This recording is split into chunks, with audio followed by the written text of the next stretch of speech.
Bonjour. Hello. Hola. Marhaba bikoum. Sur le fil, Le podcast d'actu de l'AFP. des nouvelles choisies pour vous sur notre fil info. Au Portugal, la crise du logement sévit et les habitants ont de plus en plus de mal à trouver un toit. Depuis 2015, c'est le 4e pays d'Europe où les prix de l'immobilier ont le plus augmenté, après la Hongrie, la Lituanie et la République tchèque. Une hausse de 124%.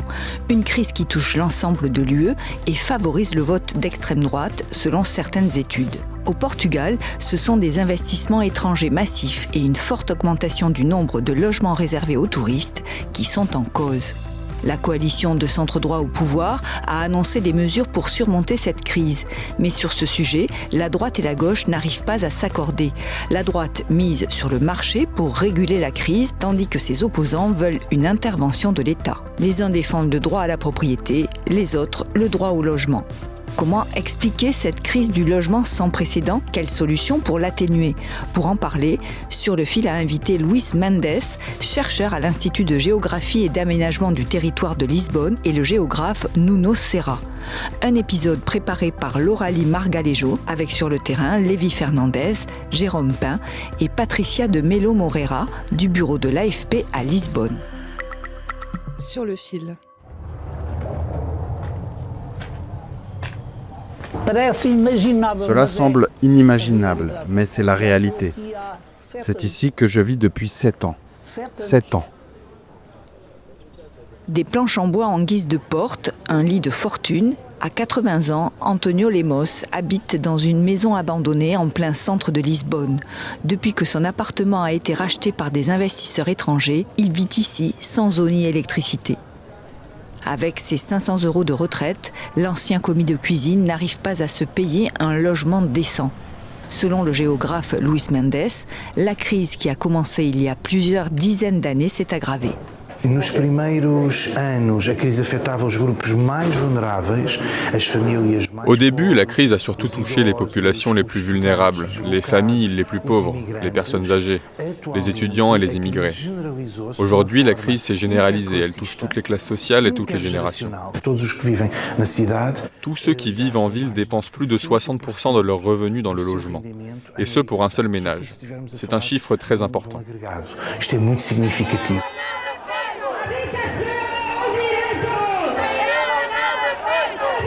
Le 28 juin, des centaines de personnes sont descendues dans les rues de Lisbonne pour défendre leur droit au logement.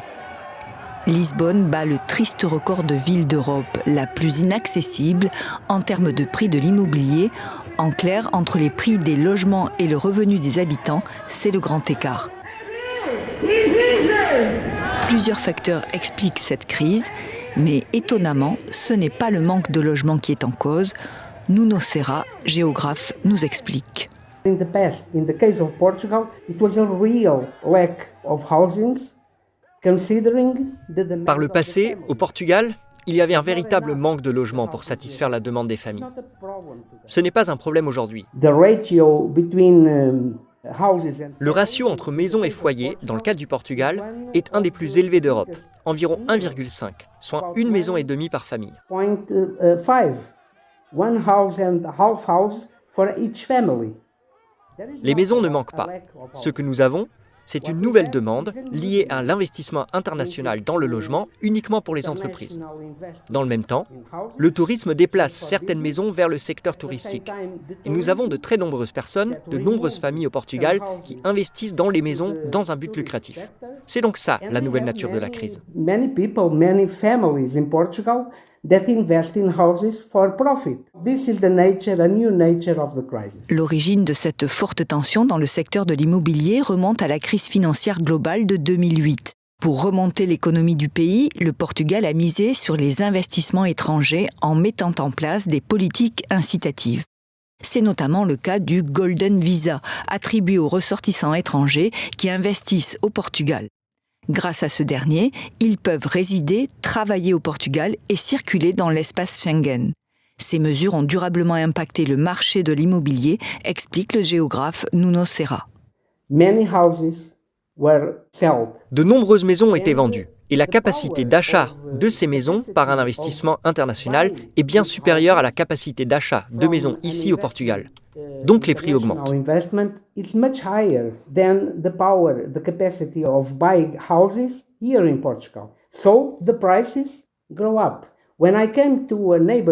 Quand j'arrive dans un quartier et que je dis « je peux acheter cette maison, mais à un prix élevé », cela se répercute sur tout le quartier. Le prix moyen augmente également et remet en cause la capacité de la famille à acheter. Et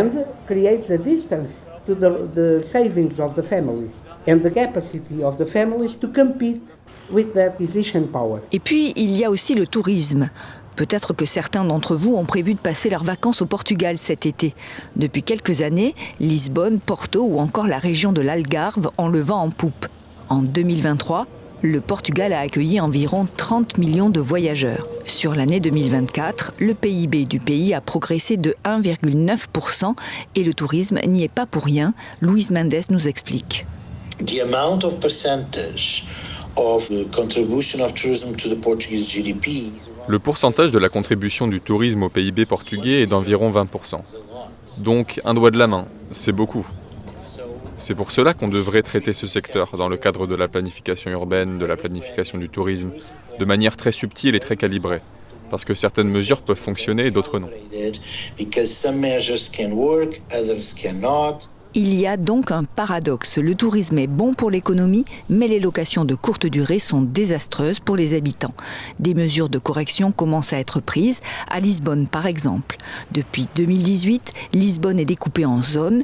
À chaque zone, son taux de location courte durée. S'il est supérieur à 20%, aucune nouvelle licence de logement touristique n'est autorisée.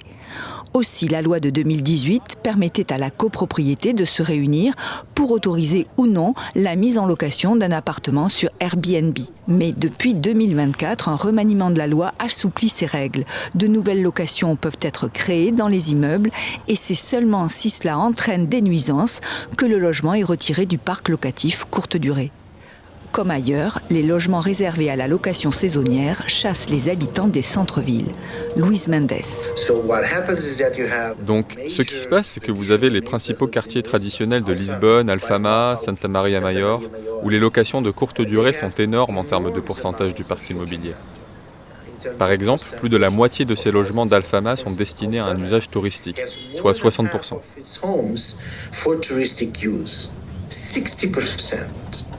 Le manque de location traditionnelle fait donc flamber les prix, tant et si bien que Lisbonne a du mal à attirer certaines professions. C'est ce que nous explique Nuno Serra. Il est très difficile d'attirer des médecins et des enseignants à Lisbonne parce qu'ils doivent payer cher pour vivre et se loger. Et il y a un manque de professeurs dans les écoles. Pourquoi ? Parce qu'ils se disent « je ne peux pas aller à Lisbonne et payer une telle somme pour vivre et donner des cours dans une école ». Il ne s'agit donc pas seulement d'un problème de logement, mais aussi d'un problème économique. Un autre aspect de la crise se trouve du côté des logements vacants. Il y en a 725 000 au Portugal. Garder une maison vide pendant des décennies, c'est presque immoral dans une telle situation, étant donné le caractère d'urgence de la crise du logement. Nelson Vassalo, web designer, a même créé une application pour les répertorier. Chaque personne peut prendre une photo d'un logement abandonné, l'associer à une localisation et l'ajouter à la carte de l'application Devolutos. Devolutos est une application qui tente de montrer l'énorme problème des maisons vides au Portugal. La crise du logement est immense dans ce pays et toutes les mesures publiques ignorent le fait que peut-être 15% des maisons à Lisbonne ne sont pas occupées.